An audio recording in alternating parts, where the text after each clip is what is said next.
York. That is youtube.com/Secrets of the Sire, facebook.com/Secrets of the Sire, twitch.tv/Secrets of the Sire, and streaming live on secretsofthesire.com.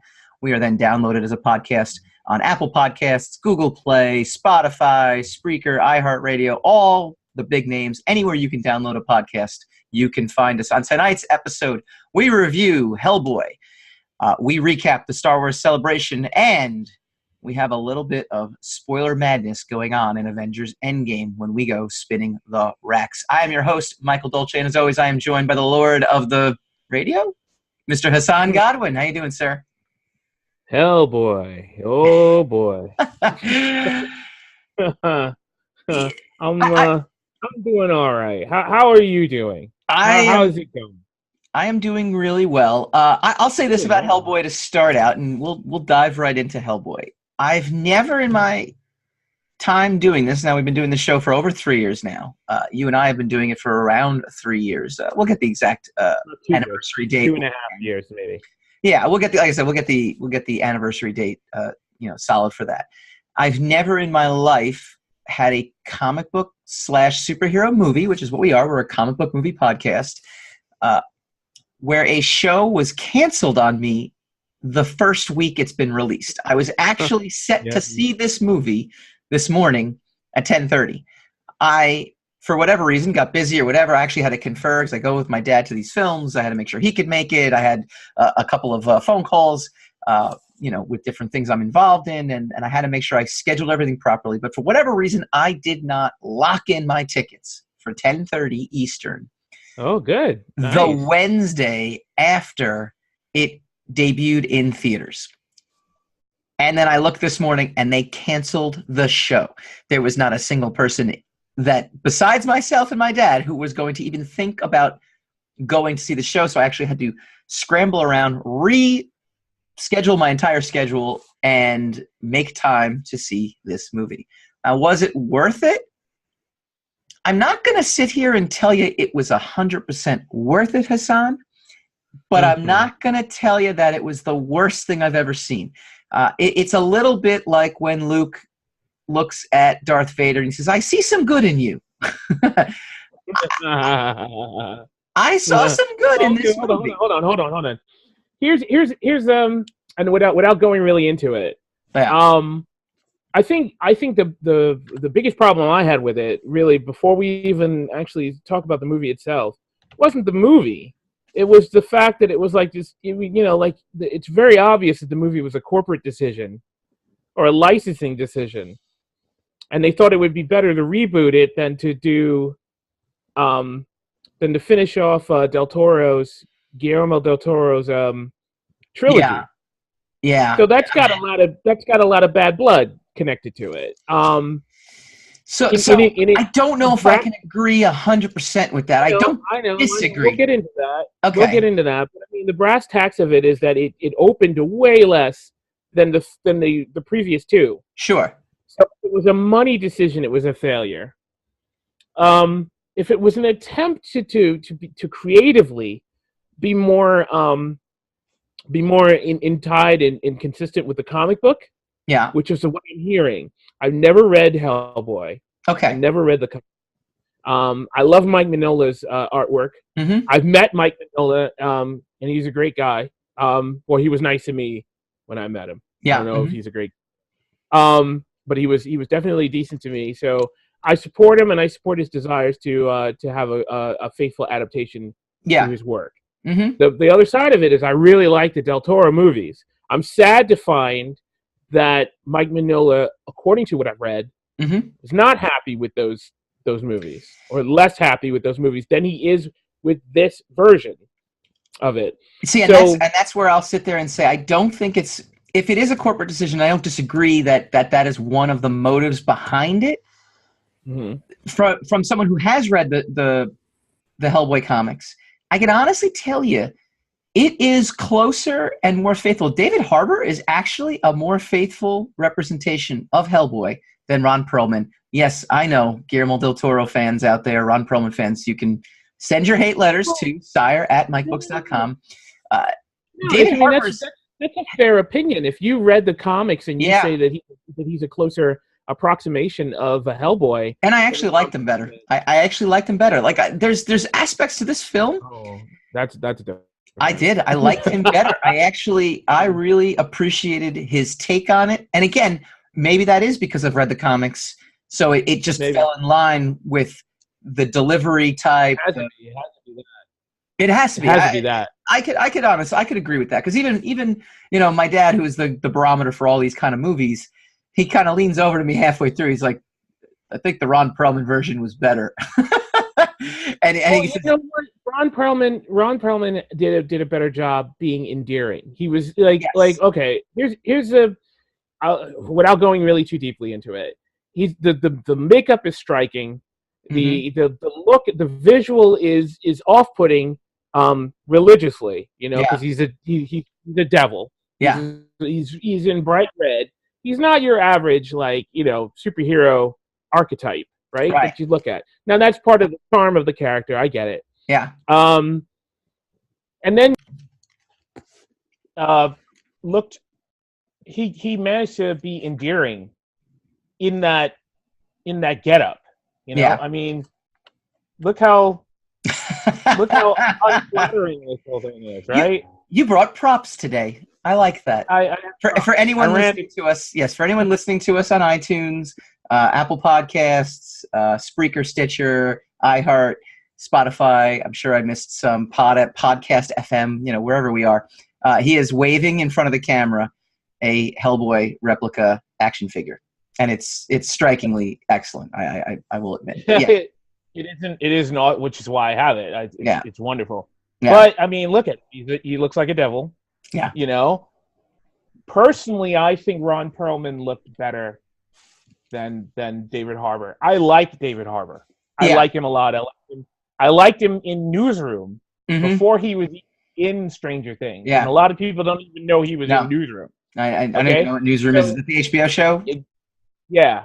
Okay. Exactly. Oh, look at me. So, well done.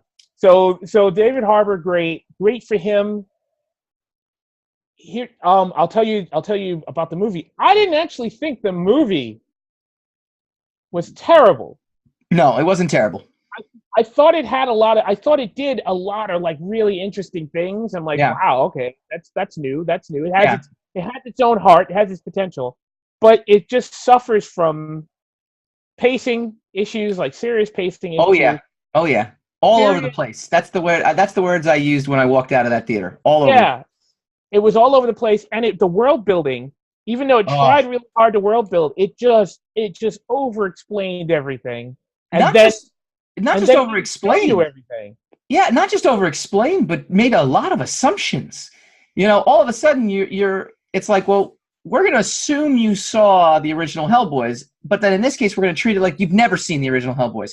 We're going to assume you're a fan of the comics, and then we're also not going to assume that that you have any knowledge of any of this, and we're going to put this all into one movie, and that's the way I kind of felt about it. It was a very, that was a weird thing. The weird problem I have is Mike Mignola, right, says that he likes this version better that I've read. I don't know if he actually, I don't know if that's an actual quote from Mike Mignola, but he says he apparently likes this version better. Yeah, this didn't utilize any of the characters that I know. Abraham Sapien is not really a comic book adaptation. I know that he's not really the character he is in the movies. No, he's close. He's at least from what my recollections are. And spoiler, by the way, this is our spoiler-filled review of Hellboy. Yeah.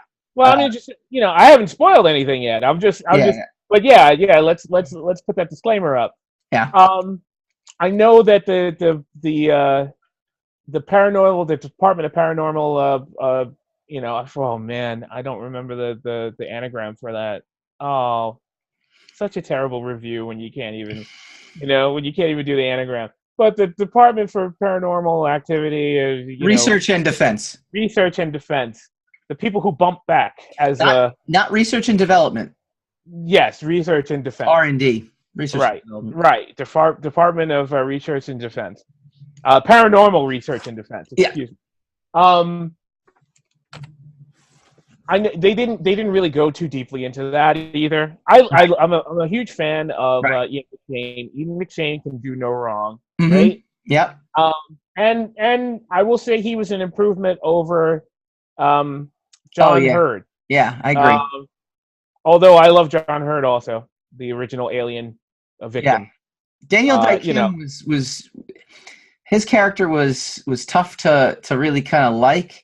I know that they were intentionally doing that, but there's one thing when you intentionally make someone unlikable to the point where you're going to like him at the end. I still kind of didn't like him at the end because it was kind of like it didn't quite set that up correctly.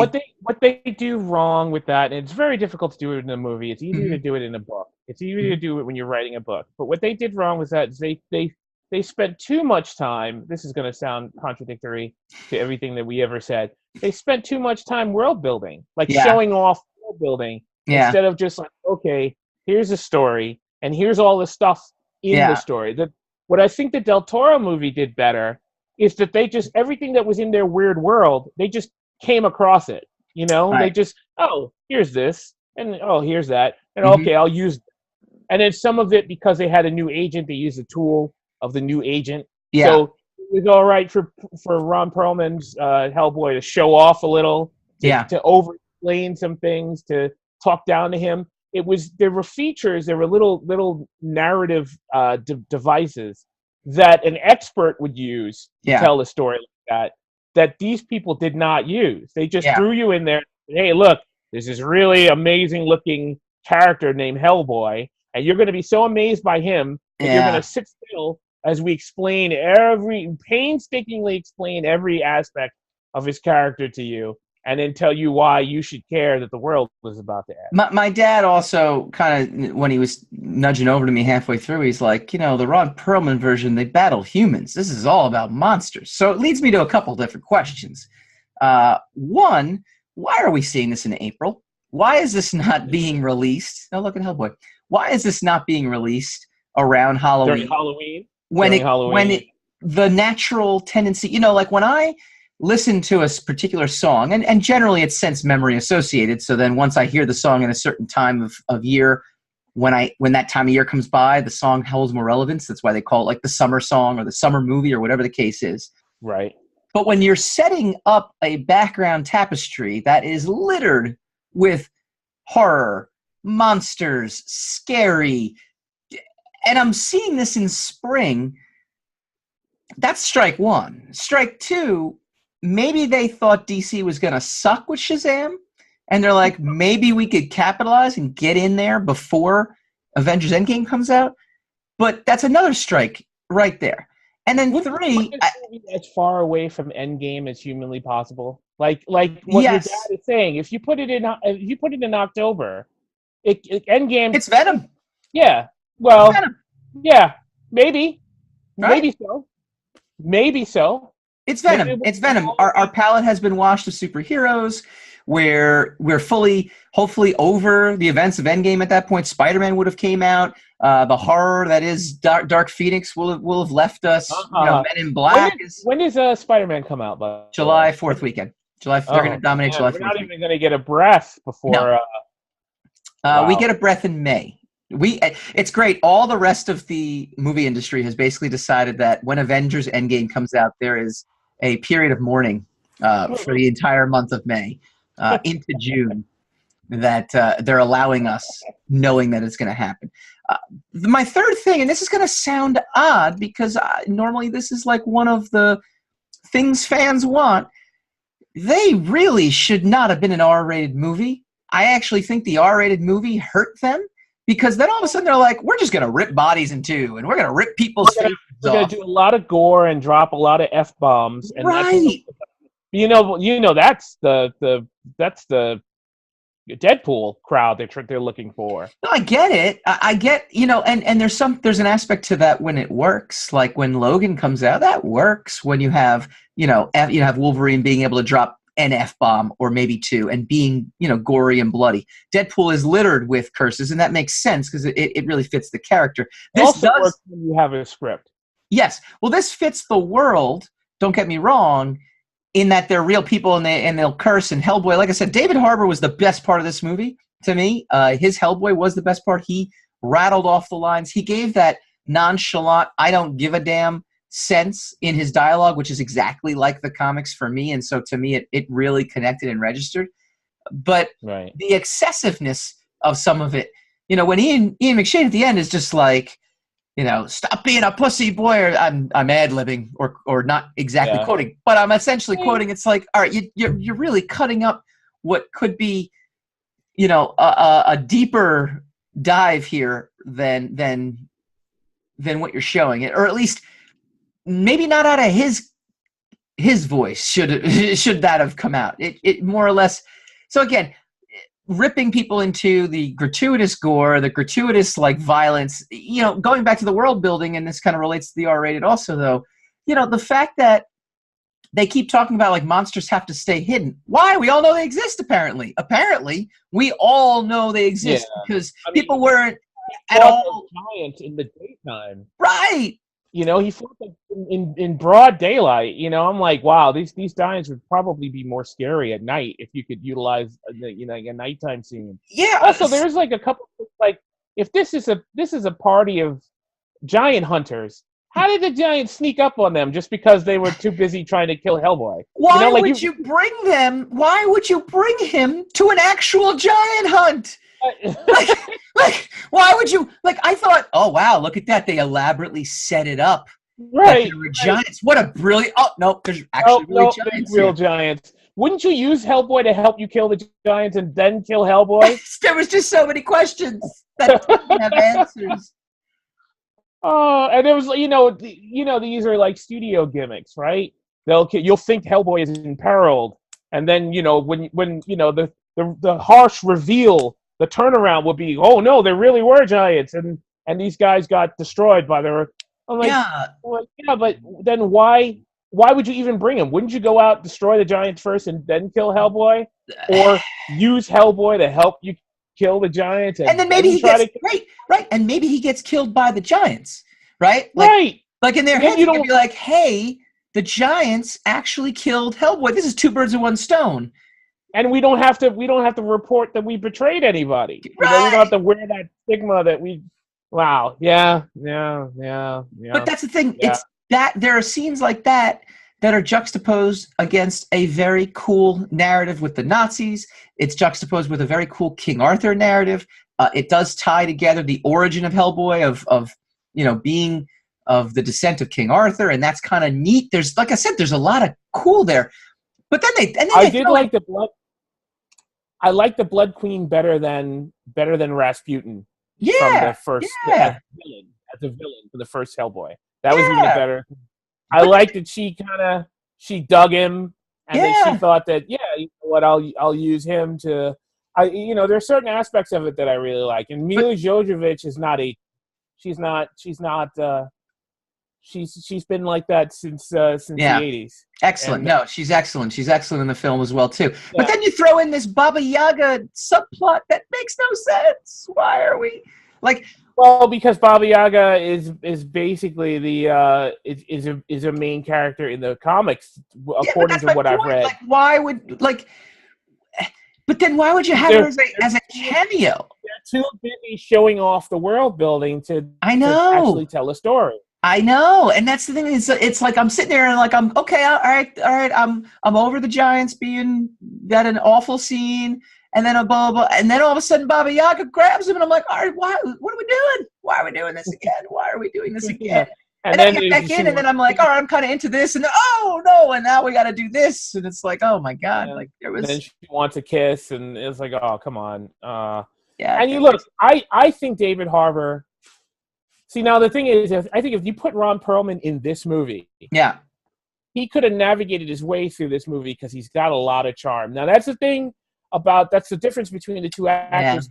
Ron Perlman's got a lot of years on David Harbour, so he would have known how to kind of navigate around it. So all that cheekiness that came out of him would have been a little more clever.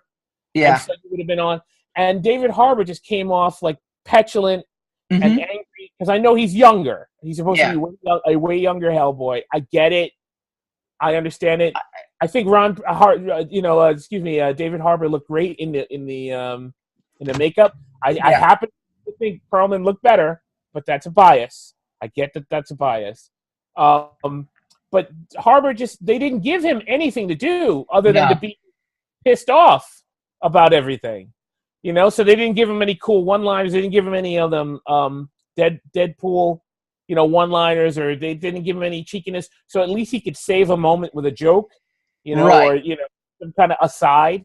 And he didn't have any of that. Right. So you had this ultra-violent comic book movie with a lot of gore in it, not a lot of direction, hell of a lot of exposition for very little. Let me ask you a question on that though too, right? Mm-hmm. I've never experienced a movie where the inciting incident has absolutely no connection to the actual story and plot you're about to witness. He comes in, he's fighting an agent who turned into a vampire because he was sent in to stop a nest of vampires. Vampires aren't even in the rest of the movie. It has absolutely nothing. The only thing is that the vampire knew that the end was coming. Yeah, but it's like because they're all connected, I guess. And I'm just like, that's such a weak thing. Like you literally set this up. You're like, wow, this is an agent that he worked with. This was his partner, and now he's going to need a new partner, and they're going to stop those vampires. No, he just drinks himself and leaves. Somehow, it's got the conceit. It's got that fucking really bad movie. That. He's in there wrestling as a lucha libre wrestler, and somehow he knows Hellboy's going to come in there looking for him so that he could challenge Hellboy. And wait a minute, how did you know he was going to be there? And why would he even challenge him? Why? That's if Hellboy's supposed to bring about the end, isn't he the guy? Isn't he the good guy? Again, isn't he the one you're supposed to be? Right. Everybody's supposed to be worried about when the end comes. Hellboy's going to choose the wrong side. Yeah. So yeah. So there was okay. And lastly, and this is the last thing I'll do, and I'll just do it because I want to do my Zoolander impression. The one-liners have to stop. Was expecting you to get here. Where have you been? Yeah, I can't remember. I just know there was all those Daniel Day Kim and Alice's characters. Ben Daimo and Alice's character. There's just so many cheesy '80s one-liners. It's great when Hellboy does it because Hellboy is impervious to physical harm for the most part. Yeah. That's what kind of makes his character awesome. Not to brag, but I do the same thing with the Sire because the Sire is wearing a costume that basically makes him impervious to a lot of physical ailments. He can fall off a building and he can still survive because that's the costume and it does this for him. So for him, there's not a sense of urgency. Hellboy has that same kind of characteristic. I don't want to hear that from two people that could clearly get their heads chopped off very easily by some ghouls. I don't need that. I want some sense of there's training and there's keeping your calm and your cool. Yeah. But then there's also all right, you're just being cheesy. All right, before we... And they go out of their way to show that this is a dangerous world that's very violent. Exactly. And the Hellboy can navigate himself around it because he's impervious. Right. And then he brings a girl to a battlefield and gives her a gun. And she runs around with a gun. Right. And she's safe. Right.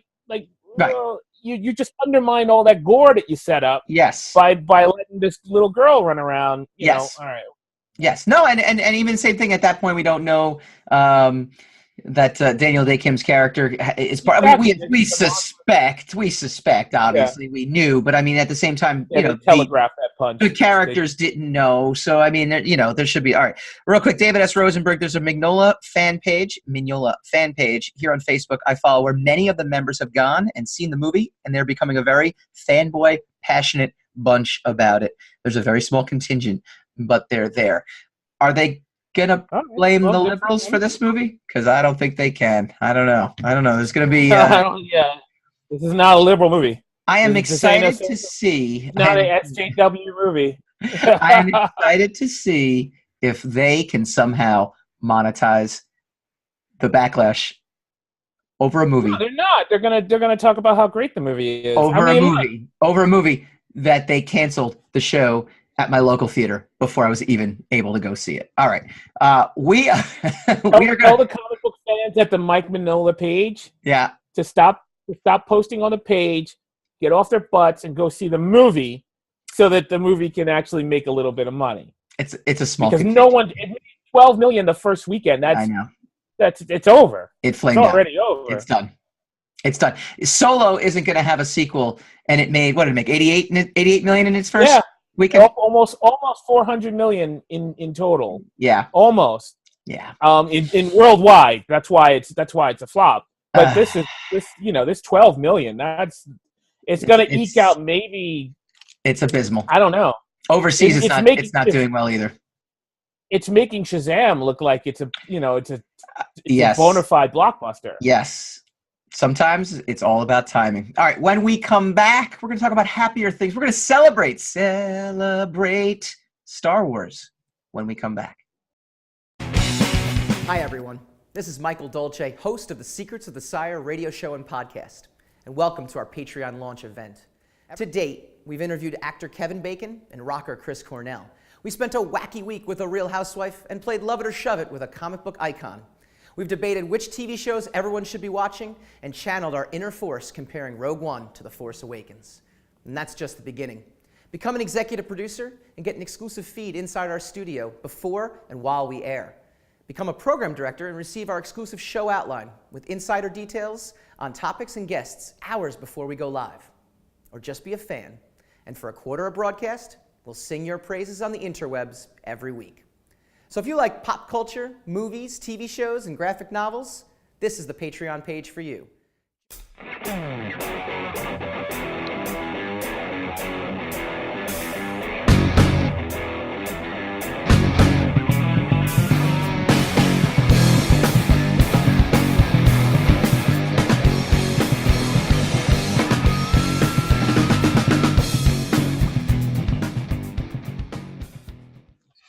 Welcome back to Secrets of the Sire, talking comics, movies, TV, and pop culture every Wednesday night, 8 p.m. Eastern on the Sire Studios digital network. That includes youtube.com/Secrets of the Sire, facebook.com/Secrets of the Sire, and as always, patreon.com/Secrets of the Sire. And just go to secretsofthesire.com to check all of our great stuff out. I want to give a quick shout out to our beloved patrons. They help fund what we do. It's Craig Caruso, Einar Peterson, Matt Beyer, Ashley Haikai, Omar Morales, Program Director Stephanie Dolce, and as always, our Uber fan, Christina Dolce. And Hassan, I want to give a couple shout out to some new subscribers on our YouTube channel.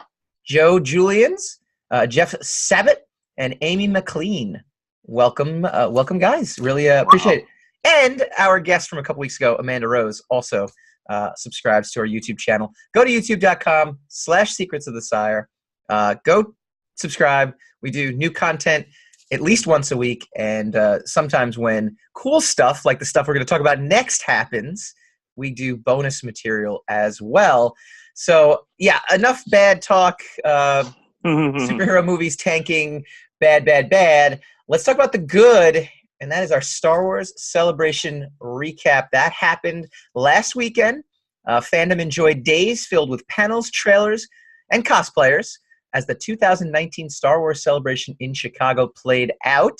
The big news, which I'm pulling from NoGuiltFangirl.com, seems to be obviously the Rise of Skywalker trailer, which, again, if you go to our YouTube page, we did a bonus trailer, Truth or Trash, on the trailer itself.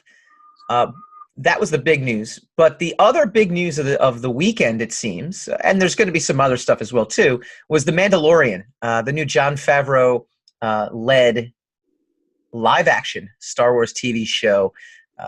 Hassan, what are your initial reactions after seeing some of the footage and some of the clips? Don't put me on the spot for the Star Wars. We're literally running a show, so there's no on the spot here. Yes, it's on the spot. It's kind of it's an on the spot, especially as as a diehard Star Wars fan. What did you think of? Disclaimer here. Disclaimer. I am what I would consider a diehard Star Wars fan. No, you're not. What I would consider a diehard Star Wars fan. Yeah, in that I grew up with it and I loved it. But at some point, I let it drift off into a galaxy far, far away. And that's now why you're not a Star Wars dude. And that's why you're not a diehard Star Wars fan. I am much more of a casual Star Wars fan. Yeah, and you people are like the pits. So well, no. And look, we're not here to talk about the past, but the prequels really did turn me off to the film franchises, as it did many people back then who were hoping not just to recreate their childhood. I just want you to know, I get lots of messages about that, and every time you badmouth the prequels, people turn us off. I'm just letting you know. Like the two people, so instead of like 2 viewers, we have like 1 viewer. I mean, what's if that's 50%, is that 50% of our? Is 50% if of that's our how audience? you want to approach it, if that's how you want to approach your business model, after someone tells you that. So, am I supposed to tell? Am I supposed to sit there and tell you the prequels are irrelevant now because they are 20 years old? I agree with you, and you keep going back to it. Well, so I'm giving you my chronology of when I became less of a Star Wars fan. It's a harken that we do not need to keep. It's a bell we do not have to keep ringing, and it's a bell that has negative residuals every time we ring it. So I don't know. If I were you, I might not do it too much, but do it all you want because I got metrics. My goal is that I got math. That's on my side. And you don't understand. It to you, and I know you didn't watch it. People might tell you they turn us off, but then they'll hate watch for me to bash them, so it's okay. That's another really great business model for you to have. That's wonderful. We're in good hands. Whatever works, dude. Whatever works. No, but I was giving you. I was giving you my chronology of when I stopped being as big a fan. I know, and when you stopped, you became not a diehard. That's what I'm saying. That's what I'm explaining. Yes, I said I consider myself a diehard fan up until this point, and then I became a casual fan. That's why I said you weren't a diehard. The whole point of this discussion was you disputing me saying that you weren't diehard. Yes, but I'm just merely pointing out that is. Would you now admit that you weren't a diehard? Well, I was, and now I'm just not as much. That's all. It lost me a little bit at that point. The magic wore off at that point. I did enjoy The Force Awakens, as we've kind of talked about. We both despised The Last Jedi. So at this point, I'm looking at all this stuff that's coming out, and I'm sitting there saying, part of me is kind of excited because I do love the universe, but another part of me is kind of like, all right. I mean, at this point, the golden goose. That's what you think of has stopped laying eggs for me. That's what you think of the Mandalorian, then. That's what you're saying. Part of me gets excited. I like the star quality that it has. I mean, having Jon Favreau makes quality products, makes quality films, stories, great storytelling in general. I'm actually, I will tell you right now, and we're going to talk Game of Thrones next week. I'm more excited for the Game of Thrones producers' version of Star Wars that is going to come out in the next whenever, either 5 years. Yeah, to me, I would sit there and I would just be so incredibly hyped because of the talent level behind. I mean, the level of quality that Game of Thrones is from all aspects, right? I mean, to bring that into the Star Wars universe has me very giddy. I'm going to go giddy. I will say giddy. So The Mandalorian looks exciting to me, but I'm not going to be. It's for you guys, though. Supposedly, according to Favreau and according to Dave Filoni, who helped and directed the first episode. Yep. It is a love note to the the OT fans. Excuse me, the original trilogy fans. So, like, you have a generation. You have the generation that's adults now who are prequel era fans. Mm-hmm. And you have the generation that's coming up that are going to be sequel era fans. Sure. And some of them are, and some of them are young enough where you have TV shows or cartoons like Resistance. Yeah. And people who watch Rebels and that kind of stuff. And now you're getting a television show for the Disney Plus channel, for the streaming channel. Right. That is aimed at adults. That is aimed at your demographic. So, which is interesting your too. Your casual treacherous, half genre hating. Let me cut in for 2 seconds with what you just said, though, too, where it's aimed at adults, which is really it's funny because Disney Plus, from what I'm reading, isn't going to take on things like Marvel Netflix shows because they don't want to target the adult market. They're going to move those kind of shows to Hulu, which I think they have a partnership with, and or possibly own it thanks to the Fox merger. So, something like not according to the panel. Well, that's what I'm saying. No, that's what I'm saying. So it's one of those things where we just continue to get mixed messages when it comes to, what is Disney Plus, what is Disney Plus's, branding goals, their target audience, and things like that. Now, it could be that this is aimed for adults that just would enjoy that era, but the level of, gratuitous, sex, violence, and cursing might be at a PG-13. I don't think we're going to get. I don't think we're going to get it at that level. We're not going to get it at HBO Game of Thrones level, right? Adult stuff. But I think I'm just saying it's made for that. It's made for that sector of the fandom that's that's still into the rundown universe. It's supposed to take place 5 years after Return of the Jedi. That's what it says. It takes place. Yep. And before the villainous First Order rose to replace the Empire. Right. So we haven't seen.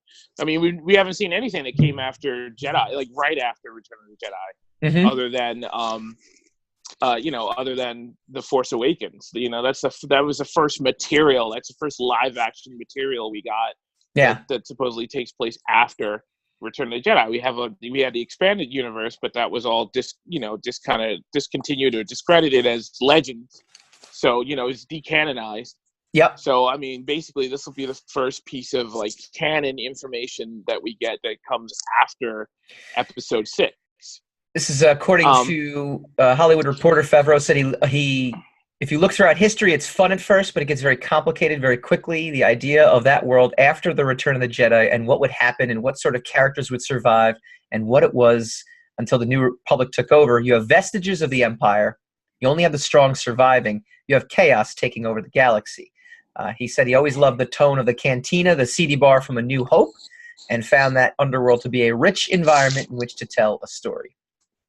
No, well, I don't deny it. I think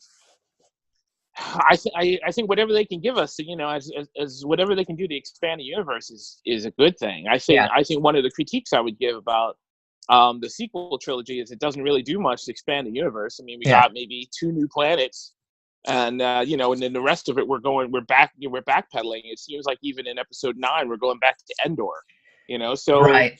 It's like, okay, back to Jakku, or as I refer to it, because we don't know if it's Jakku or Tatooine, so it's just Jakkuine. Like somewhere. There's a dirty joke in there somewhere too. Yeah. And I'm not denigrating it. I thought the trailer looked good. I'm interested to see it. I'm not going to rag it just because I was not happy with The Last Jedi.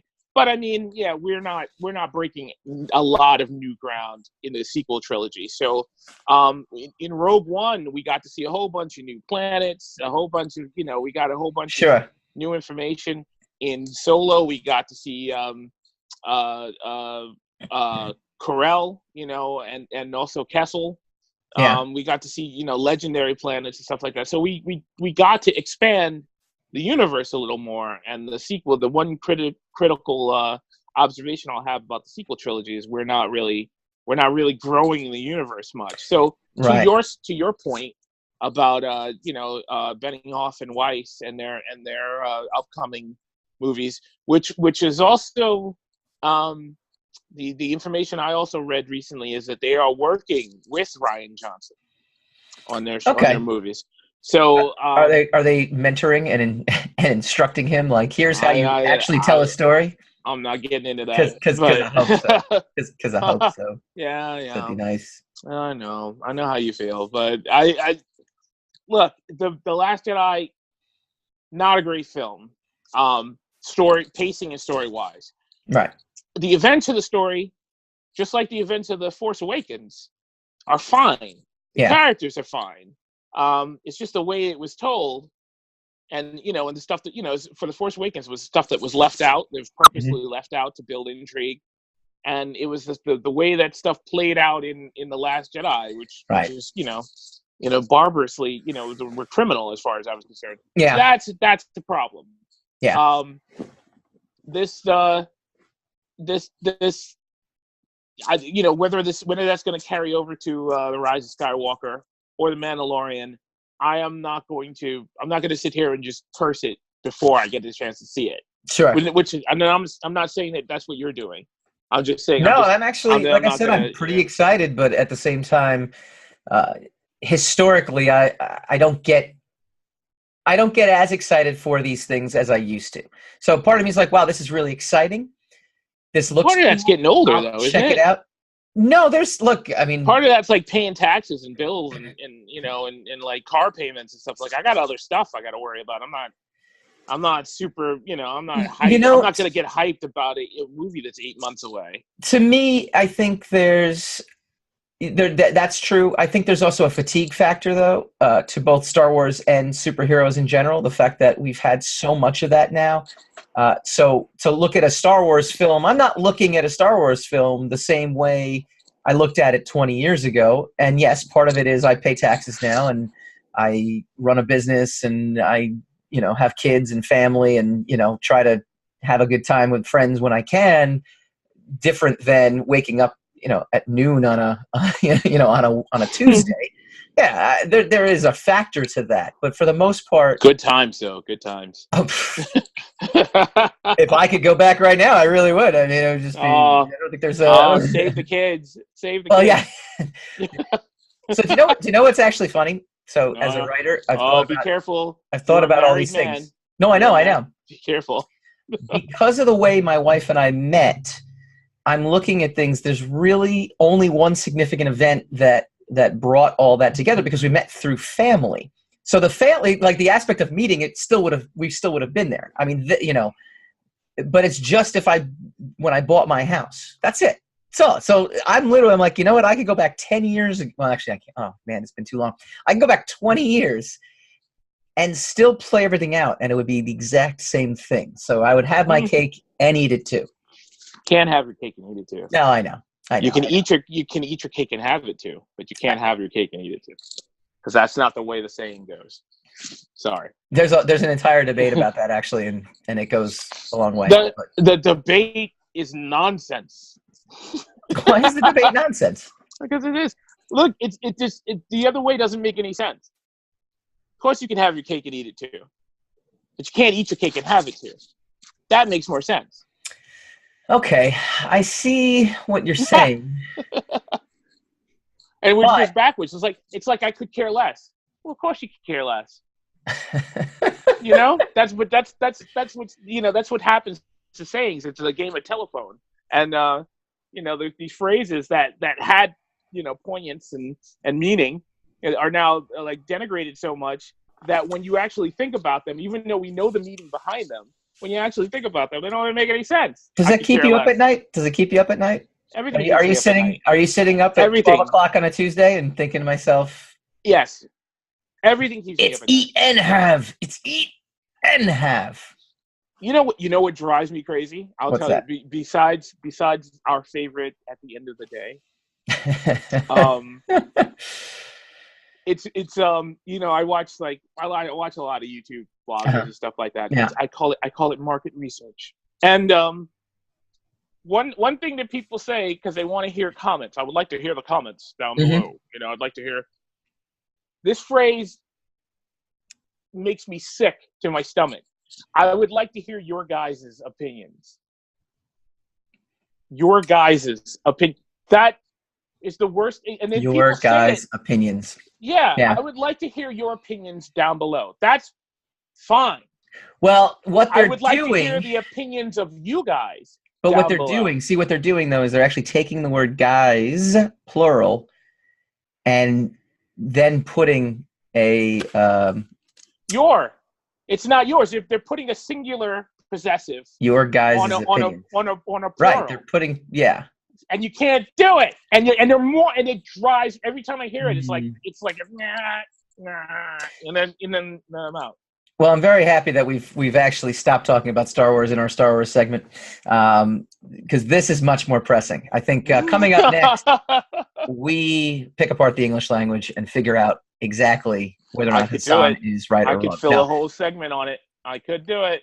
Is there any besides Mandalorian? What else? What else besides the Clone trailer? Wars? Darn you, Clone Wars! Give respect to the Clone Wars.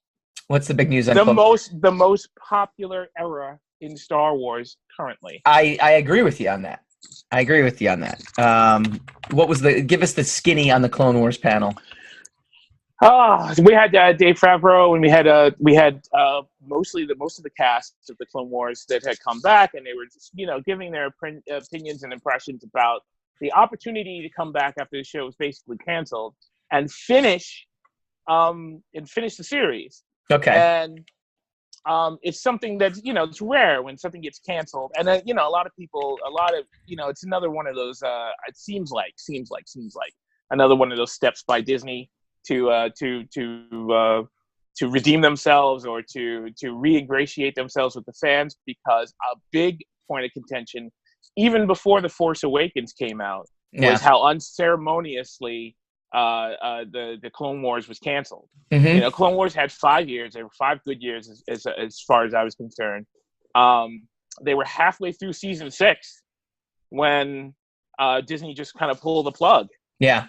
And for the sake of Rebels. Now here's the thing. This is a contradiction of what I had just said earlier. This is an opportunity. I enjoy when you contradict yourself. That to me makes the most fun. It doesn't happen a lot, because I'm just amazing, basically. But the marketing of the Force Awakens, and also the inception of Rebels. Yeah. Even though I liked Rebels, I ended up enjoying Rebels, and I was surprised by it.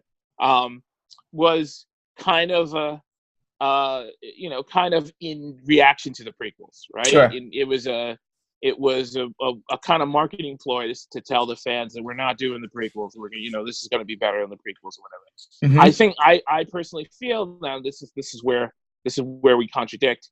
I personally feel that it was a miscalculation on their part. I don't think they should have gone so hard against the prequels, because that was another thing that caused a lot of bad will, and that's why a lot of the stuff now has been very prequel friendly in the return, in the aggregate,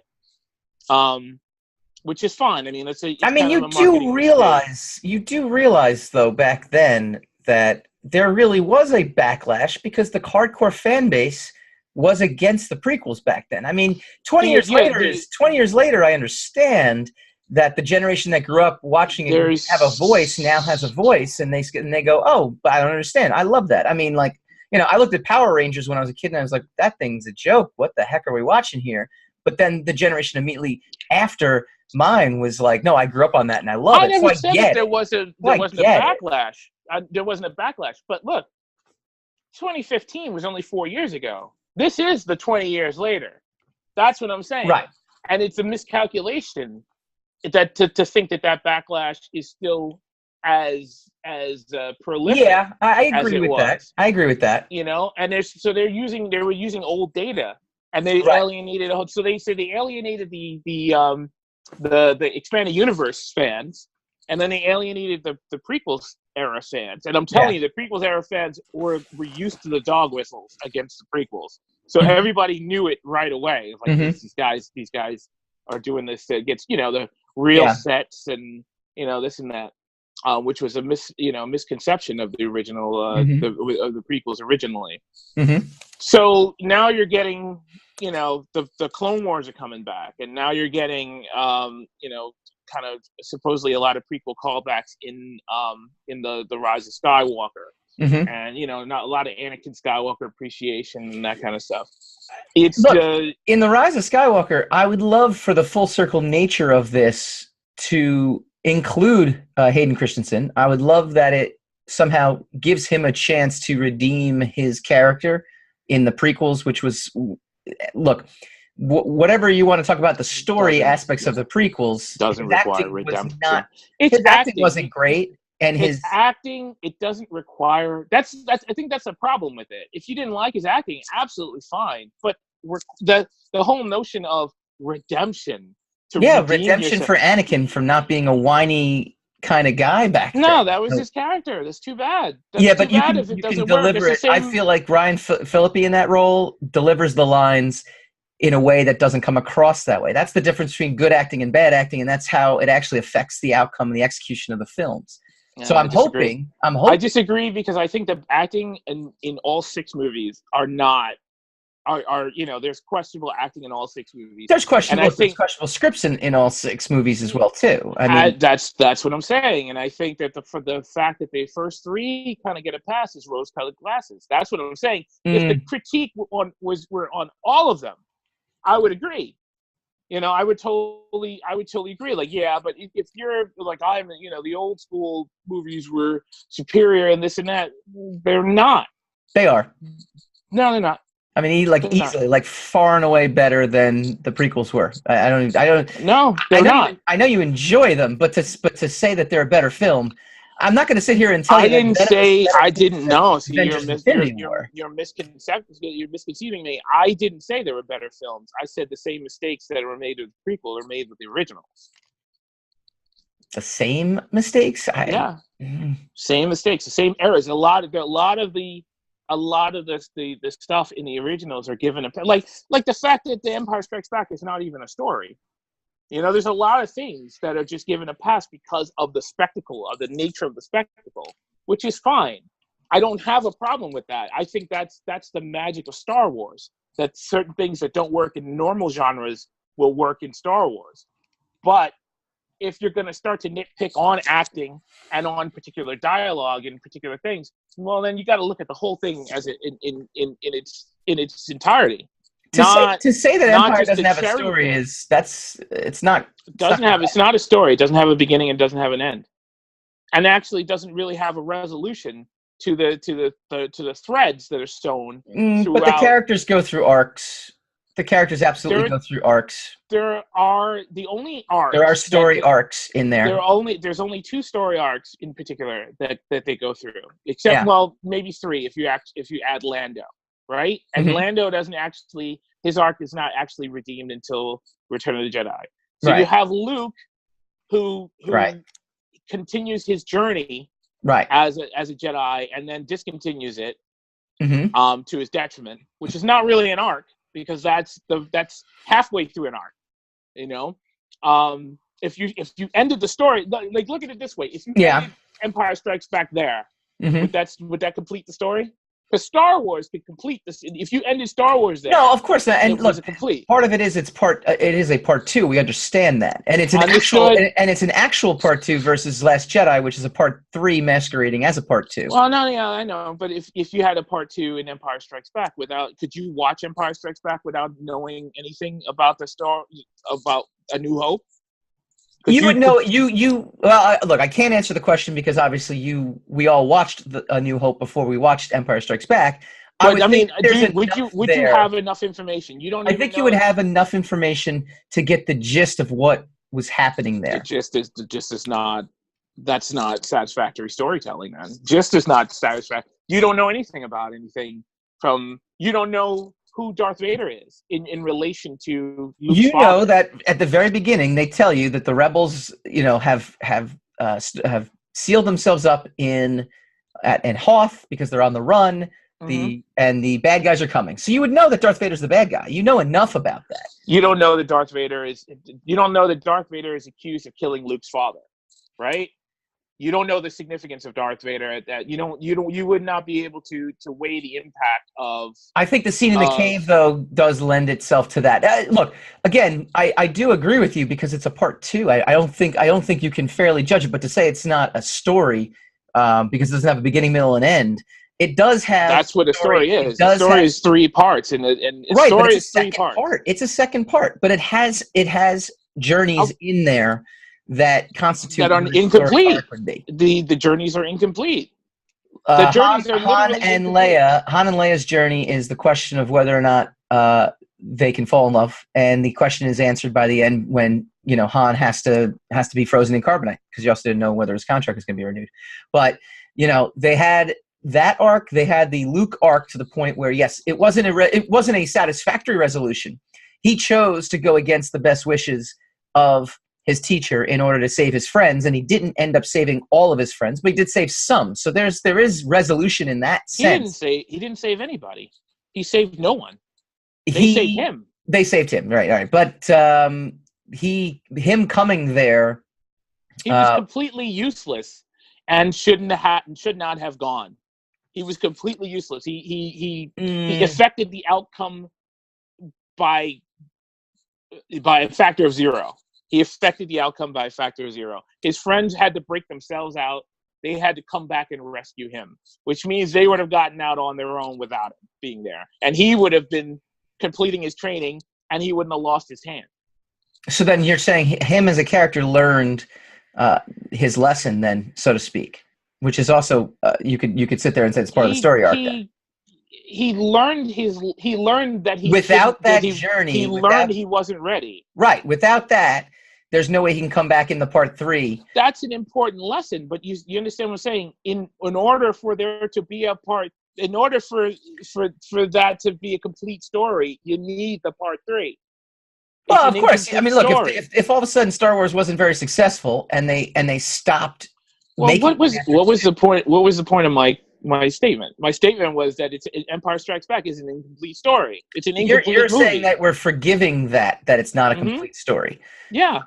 Versus the prequels, which we know isn't which even after we got the full story is not nearly impactful as the original. In your opinion. Films. Yeah, in your opinion. I would wager. I know you would, but I've already given you mathematics. And you never offer me any mathematics. You could be pulling this stuff out of thin air for all I know. Where's this data? You're pulling your assumption out of your ass. What do you want me to do? But at least I'm pulling it from somewhere. As did I. And I sent it to you, and I shared it with you. We want to know, what did you guys think? Are you excited about Mandalorian? Are you excited about Episode 9? Again, our full Episode 9 trailer review. Go to youtube.com/secrets of the sire, and you can get our trailer, truth or trash, of the Episode 9 teaser. It's really not a trailer, it's a teaser. It's just a little tease. And when we come back, we go spinning the racks.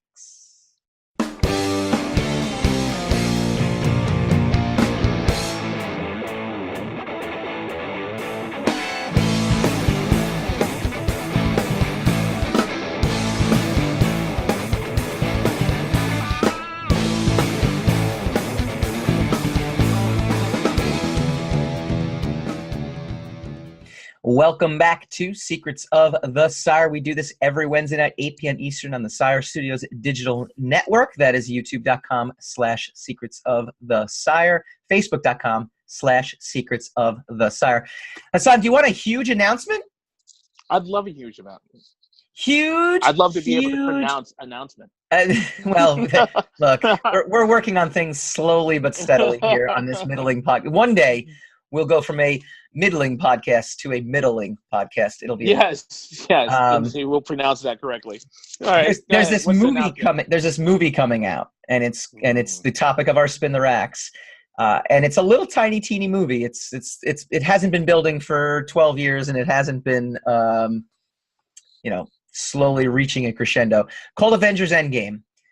Comes out April 26th. We will be live. I've heard a little of something about this. I have. There's rumblings all over the internet about it. We will be live at Funny Business in Nyack, New York. It's in Rockland County. It's about 30 minutes north of New York City. So if you are in the New York City area and want to take a trip up to beautiful Nyack, it's a gorgeous town, lots of bars. We'll go hang out after. It's really great. We'll be doing a live I won't. Avengers Endgame Secrets of the Sire, Wednesday, May 1st, from the store. We'll have some awesome guests. We've got Geek Vibes Nation ladies coming back. They're going to be doing it live with us. But we welcome all audience members that want to join us. We will be there talking Avengers Endgame, and we'll throw in a few games and a few surprises as well. All right, we do this every week. We go spinning the racks. Spin the rack, spin that rack. Massive Avengers Endgame leak has Marvel fans fleeing social media. According to comicbook.com, it's a sad fact that spoilers and social media go together like peanut butter and jelly. The instant someone finds out some big reveal about a film or television series, it's broadcast to the world. Pretty much any way you can find it, YouTube, digital shorts, anything.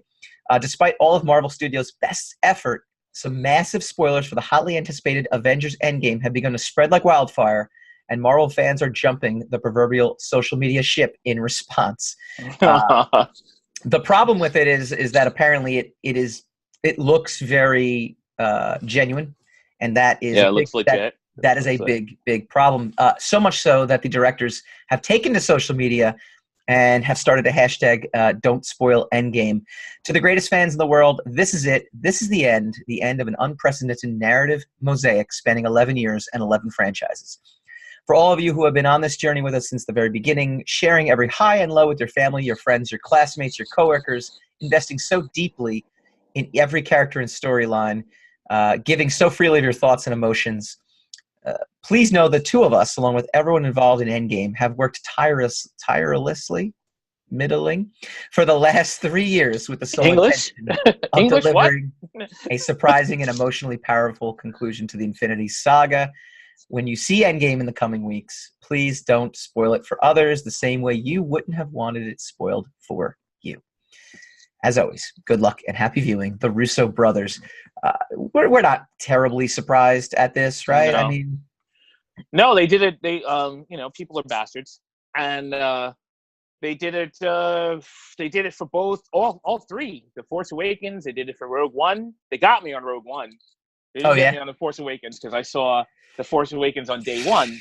Then I got back home, and there's stuff all over my social media newsfeed that says, Kylo Ren killed Han Solo, his father, and they tried to ruin it for everybody. Oh, spoiler! If you haven't seen the Force Awakens, I think you're forgiven at this point, but yeah, hopefully it's not my fault at this point. Okay. They also did it for Rogue One. They said all the Rogue One people died at the end. They caught me with that one. I didn't know that one, and then they did the same thing for the Force Awakens. People are bastards. I literally have seen Avengers Endgame Tuesday morning, 9 a.m., April 29th. I literally will be off social media.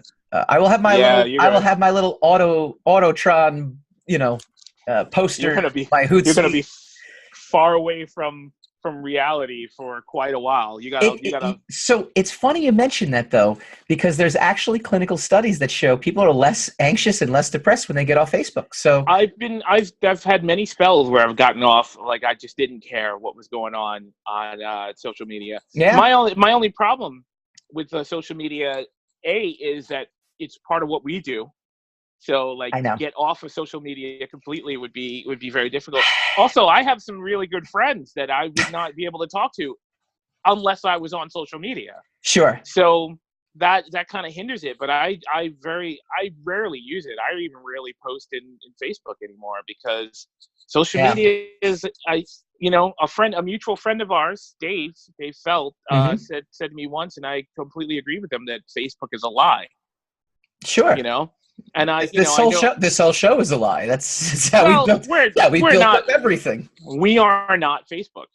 We are on Facebook. This is true. But Facebook in general, like the hysteria behind Facebook in general, the so-called connection with the all of that stuff, and sure.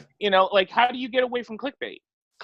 You could on every other platform, Twitter, YouTube, Twitch to an extent, Instagram. You can kind of avoid clickbait. You can't even avoid clickbait on Facebook. Yeah. You can't scroll for 5 minutes without some article coming up that nobody even posted. Twitter has actually slowly become that as well too. But they have to make money. That's the chicken and the egg, right? You know what else has become and is using the actual media platform of Facebook? Have you been on LinkedIn? Yes. LinkedIn looks like Facebook. It does, but it's actually valuable. I find LinkedIn to be so much more valuable because user posts are more inclined to things that provide value to me as an entrepreneur. I agree. I agree it's more valuable than Facebook, but I also think it's a slippery slope now. Oh, sure. It's teetering on the precipice of becoming, becoming frivolous. It's got to make money, and they got to do drastic things for it. Like coming live next week. No, in 2 weeks. Avengers Endgame live broadcast. Come on down. We're going to hype it on social media. It's going to be great. In fairness, we will do a spoiler-filled review, but it'll be like a week old. So at that point, that's on you, not on us. Yeah.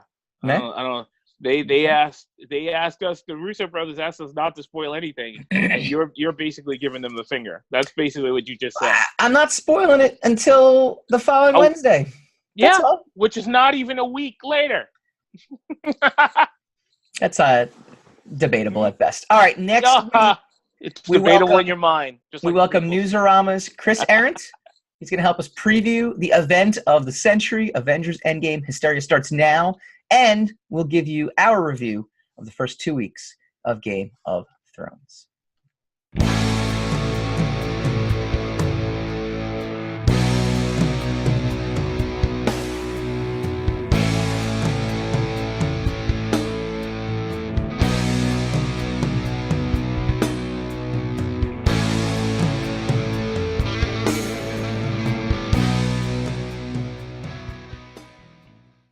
Secrets of the Sire.